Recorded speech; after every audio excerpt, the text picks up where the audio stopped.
మీలాంటి హీరోస్ తోటి అడ్వర్టైజ్మెంట్ చేయాలి అంటే కొన్ని కోట్లు అవుతుంది.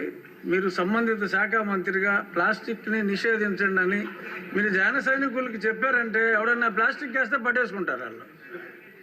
ఆ మధ్యన గోతులు ఎలా కప్పెట్టారో కొన్ని సంవత్సరాల క్రితం రోడ్లు మీరు బాగు చేయమని పిలిపించినప్పుడు ప్లాస్టిక్ని ఆపండి అని మీరు ఒక్క పిలుపు ఎలా ఇస్తే ఎలా అంతే, ఇంకా అది ఆగిపోతుంది.